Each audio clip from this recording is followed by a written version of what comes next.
ستا په زړه کې څه راځي کوی. لږ ساعت مخکې ما تاسو ته دا خبره ذکر کړه.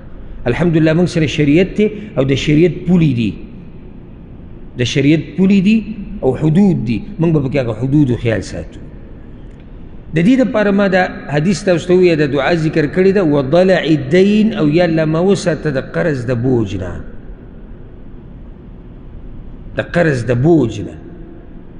وغلبت الرجال، او د خلکو د زورور کېدو نه، یعنې یا الله خلک په ما مه زورور کوه. څومره ښایسته دعا ده.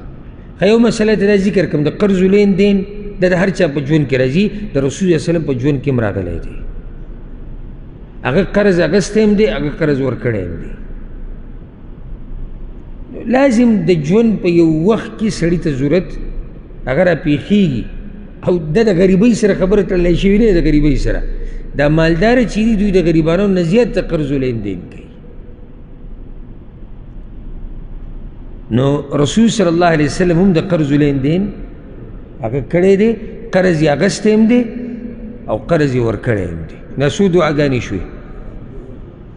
درې دعا. درېیمه دعا د ابو هریره رضی الله عنه روایت ته امام مسلم راوړی دی.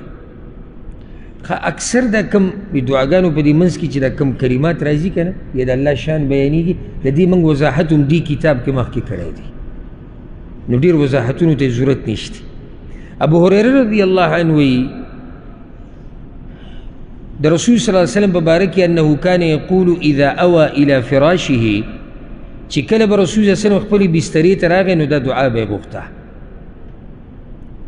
معنی دا چې دا کله ته وده کېږي دا به وایې اللهم رب السماوات ورب الارض، اے الله چې رب د اسمانونو یې او رب د ځمکې یې، ورب العرش العظیم، او رب د لوی عرش یې، ربنا ورب كل شيء، رب زمنګ یې او رب د هر شي یې، فالق الحب والنوى، چونکې د دانې او د اډوکې یې. الله رب العزت فالق الحب والنوى دی. دانه چې ته ځمکې ته ورواچې تخم، د دې چول دا د الله رب العزت کار دی. نو فالق الحب والنوى، یا الله ته چونکې د دانې او د اډوکې یې. ومنزل التوراة والانجیل والفرقان، او رالیږونکی د تورات او د انجیل او د قرآن. دې ځکه قرآن ته څه ویلی دی؟ فرقان. فرقان څه معنی ده؟ موږ څه څو پیرې ذکر کړی، حق او باطل منځ کې فرق راوستونکی. نو قرآن چې دی دا د حق او د باطل په منځ کې فرق راوستونکی کتاب دی. اعوذ بك من شر كل شيء انت آخذ بناصيته. دا دعا لږه اوږده ده خو یادولو کې ډېر لوی خیر دی. یا الله ما وساته د شر د هر هغه شي نه چې ته نیونکې هغه لره یې د تندي د هغه نه. د تندي نه نیو څه مطلب دی؟ بارک الله فیک. هر هغه شی چې ستا په باچایي کې دی، ستا په اختیار کې دی. و سوال دا دی چې هغه کم شی دی چې د الله په اختیار کې نه دی. معنی دا چې تا الله ته دا ووایي چې یا الله ما وساته د هر مخلوق د شر نه. لنډه داسې شو. تا خو الله ته دا ووایي که نه چې یا الله ما وساته، زه پناه نیسم په تا پورې د شر د هر هغه مخلوق نه چې ته یې تندی لاس کې نیولی دی، یا ته یې تندی نیونکی یې. نو تندی نیونکی مطلب ستا په اختیار کې دی، او هر مخلوق د الله په اختیار کې دی. نو څومره ښایسته دعا ته د الله نه وغوښته چې یا الله ما د هر مخلوق د شر نه وساته. شر هر مخلوق کې کیدی شي. ګورئ شر د زناورو، شر د شیطان، شر د پیریانو، شر د عامو انسانانو، شر د ملګري، شر د ښځې، شر د بچو، شر د مور پلار، د خپلوانو، او داسې پسې بیا ځه. نو تا دلته دا وایي چې یا الله ما وساته د هر مخلوق د شر. شر د شپې، په شپه کې څومره شرونه پراته دي. بیا وایي اللهم انت الاول، یا الله ته اول یې، فلیس قبلک شی، ستا نه مخکې څه شی نشتي. د دې وضاحت ما کړی. او هغه درسونه زاړه درسونه د وضاحت لپاره واورئ که څوک پرې پوهېدو غواړي. وانت الاخر فلیس بعدک شی، او ته وروستنی په تا پسې څه شی وروستو نشتي. وانت الظاهر فلیس فوقک شی، او ته ښکارې نو په تا د پاسه څه شی نشتي. وانت الباطن، او ته پټ یې، فلیس دونک شی، بس نشتي اخوا ستانه څه شی. دا دومره د الله د اوچت صفات چې بیان شو که نه، لکه دلته اوس الله ته د الله صفات وسیله کوي، د الله نومونه الله ته وسیله کوي. یا الله ته دا یې، ته دا یې، ته دغه یې، ته داسې. اقض عنا الدین واغننا من الفقر، یا الله ادا کا، ختم کا زمان قرض زما، او ما د دې غریبین او فقیرین مالداره کا. څومره ښایسته دعا ده. یا الله زمانه قرض ختم کا او د غریبۍ نه مې خلاص کا، د غریبۍ نه مې خلاص کا. چې کله ته دا دعا ووایې که نه، نو تا درې غوښتنې د الله نه وکړې. دا درې غوښتنې به ماته څوک ووایي؟ بارک الله فیک.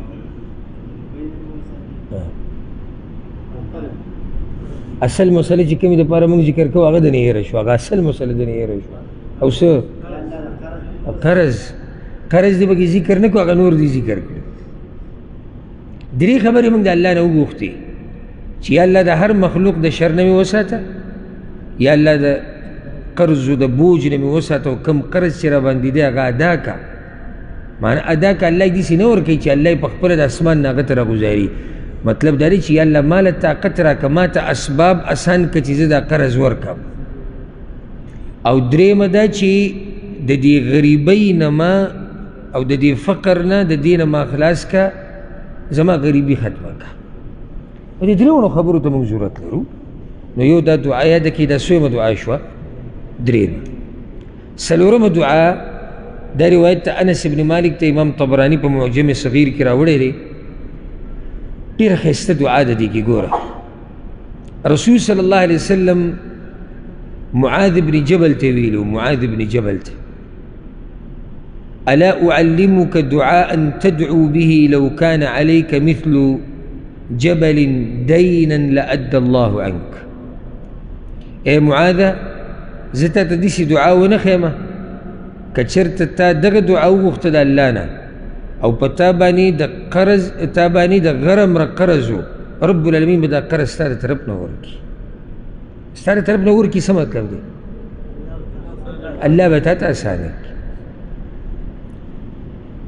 او دې کې یو واقعه داسې هم راځي چې معاذ بن جبل رضی الله عنه باندې قرض و، نو منزله نه و راغلی. نبي ته تپوس وکړو رسول الله صلی الله علیه وسلم ته نه وي یا رسول الله کثرت لاره کې ولاړ.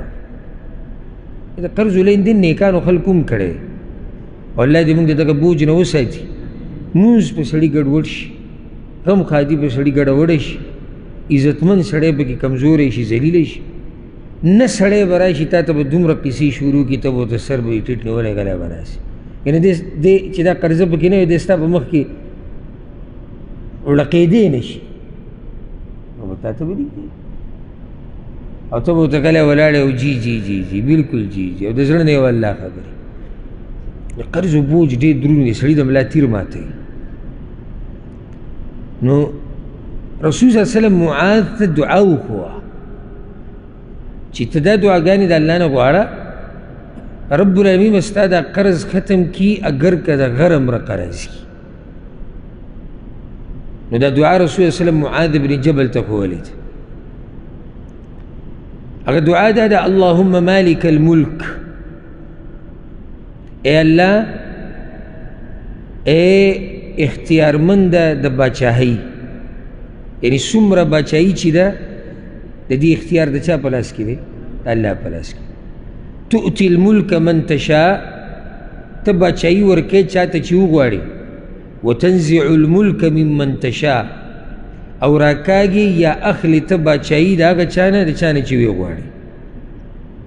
مطلب باچاهي ورکول اخیستل د الله په لاس کې. او چې څه در الله درکړي که نه، که هغه د ځمکې ټوټه ده، کاغه معمولی تجارت دی، کاغه یو 100 روپۍ او ریالونه دي، نو دا سوچ مه کوو چې دا کمال زما دی اولنی او اخرنی. نه، تؤتي الملک من تشاء وتنزع الملک ممن تشاء. دا بادشاهي ټوله د الله ده. وقتي تورې کله یو له ورکي او د یو نه والي بل له ورکي، نو دې سره صرف ګزاره کوه، ژوند ورسره تېروه، خو په دې سوچ کې نه چې بس دا بادشاهي زما دا او زمونږ د نیکونو او یو موږ کته او موږ بره نه. یو څو ورځې بعد به په کفن کې پروت وي، بیا به دې نه بادشاهي او نه به دې کاروبار او نه به دې پیسې او نه به دې نسب او نه به دې قام وي. دا هر څه د الله دي، الله ته پاتې دي. خو صرف دومره دی چې رب العالمین په دنیا کې عارضي د بادشاهي، د ځمکې، د جیداد، د مال، د تجارت، دا بعضو خلکو له څه وخته پورې ورکوي او دا امتحان دی د الله رب العزت. نو چې دله بادشاهي درکړه نو شکر ادا کوه، او چې دله در نه کړه بیا هم شکر ادا کوه. نو بیا شکر پسې دی؟ نه نه، دا خبره صحیح ده، بیا هم شکر کوه. بیا شکر څه دی؟ خیر به پکې نه و او صبر خو به کې. بیا دې دعا کې څه دي؟ وتعز من تشاء وتذل من تشاء. عزت ورکې هغه چاته چې ته وغواړې او ذلت ورکې هغه چاته چې ته وغواړې.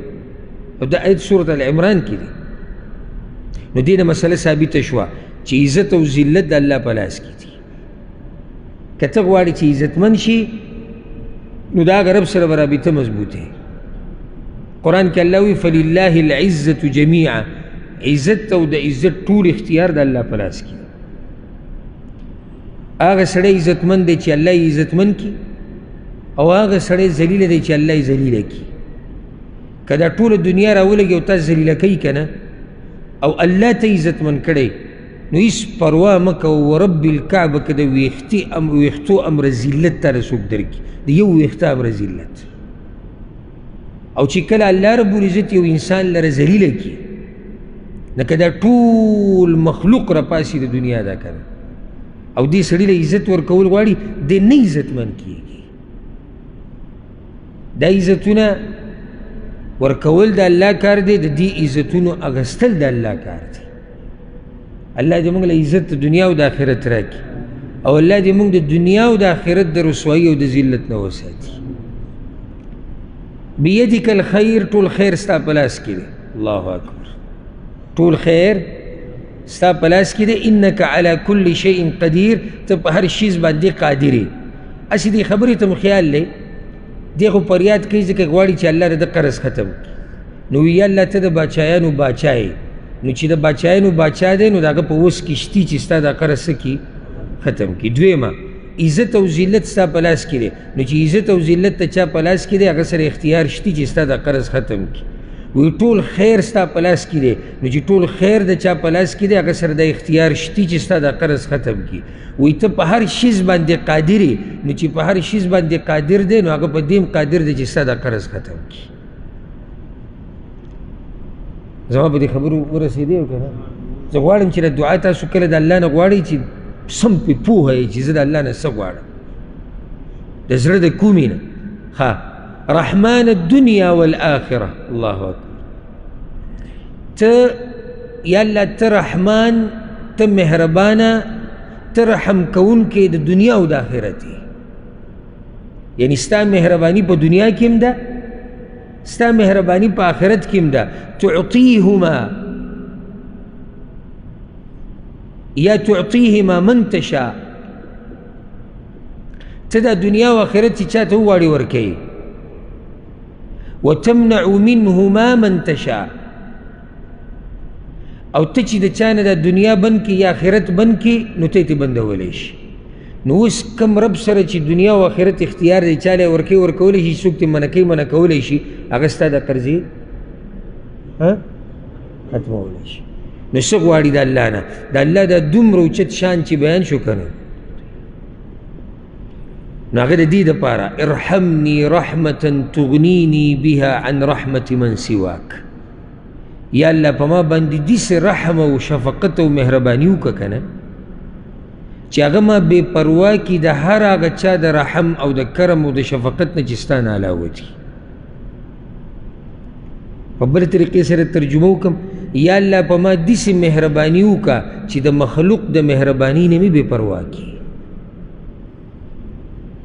نو چې الله په تا مهرباني وکړه نو قرض دله ختم کړي. چې قرض دله ختم کو ته د مخلوق د مهرباني نه بې پروا کړې، یعنې ته د مخلوق مهرباني ته محتاج یې. دلته تا باندې یو سړي قرض دی او نیټه یې درکړې 6 میاشتې او 6 میاشتې پوره شوې او تا سره نشتي، ته اوس دلته څه ته